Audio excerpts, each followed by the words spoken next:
Have you ever thought about what your social media says about you? Not just to your friends or followers, but to a visa officer deciding if you can enter the United States? Have you considered that a tweet, a photo, or a comment you posted years ago might be scrutinized as part of your visa application? What if your public online life is as important as the forms you fill out, the fees you pay, or the interview you attend? Today, applying for a US visa is more than gathering bank statements, invitation letters, and academic records. There's another requirement that surprises many people: listing your social media accounts. This isn't an urban legend or a one-off demand. What everyone thought was a rumor soon turned out to be the truth. In June 2025, a rumor circulated online that US embassies around the world were now requiring applicants for non-immigrant visas, that is FM and J visas for students and people taking part in cultural exchanges, to set their social media profiles to public as a condition to get their applications approved. Indeed, on June 18, 2025, the US Department of State announced expanded screening and vetting measures for non-immigrant visa applicants. The State Department said in its statement that it aimed to do comprehensive and thorough vetting for national security purposes. On June 26, 2025, the US embassies in India and South Africa posted on Facebook announcing the new measures, which included listing all social media profiles on the DS-160 form, which is the application form for non-immigrant visas, and setting them to public. This requirement is broad. It applies to nearly all immigrant and non-immigrant visa categories, exempting only certain types like official or diplomatic visas. That means millions of people each year are now required to provide this information. The stricter visa requirements coincide with a heated national debate over immigration. In the 2024 election campaign, former President Donald Trump made curbing illegal immigration a cornerstone of his platform, promising to secure the border and implement aggressive measures to reduce migrant inflows. Since returning to office, the Trump administration has taken several legal steps to address what it calls an immigration crisis. Trump revived policies like the Remain in Mexico program, requiring asylum seekers to wait outside the US while their cases are processed, increased deportations of undocumented immigrants, particularly those with criminal records. The administration has tightened scrutiny on visa holders who overstay their permits, with stricter tracking and penalties, expanded the use of biometric entry-exit systems to monitor compliance. Trump has pressured Congress to pass laws limiting asylum eligibility and speeding up deportations, proposed cuts to legal immigration pathways, including family-based visas, in favor of merit-based systems. The new social media disclosure requirement aligns with Trump's broader emphasis on extreme vetting for immigrants and visitors. While supporters argue these measures protect national security and prioritize American workers, critics, including civil liberties groups, warn of overreach, privacy violations, and the potential for biased enforcement.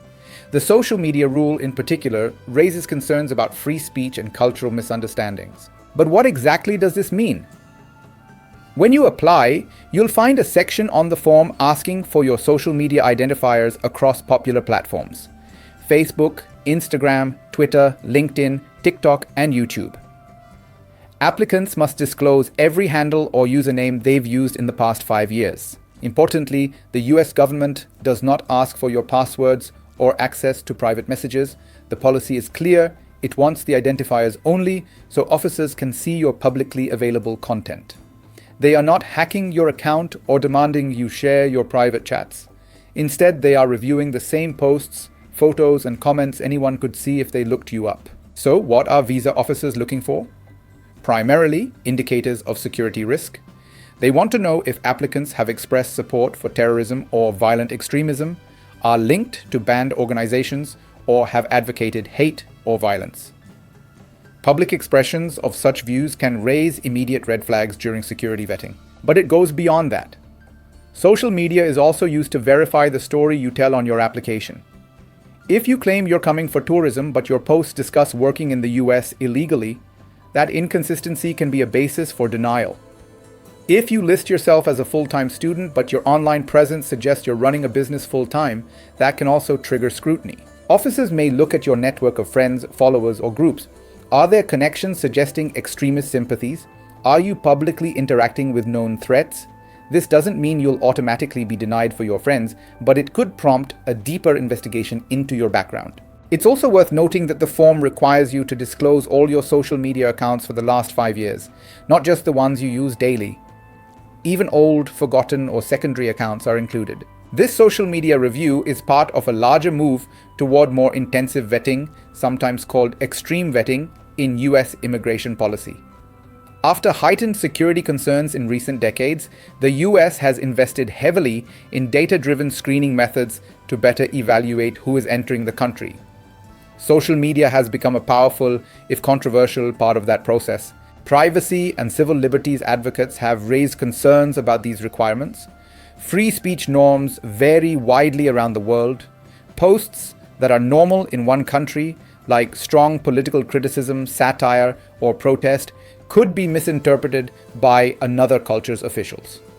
And the idea of having one's online life reviewed by a government officer can feel invasive and chilling to many travelers. But whether you like it or not, social media has become part of your public record.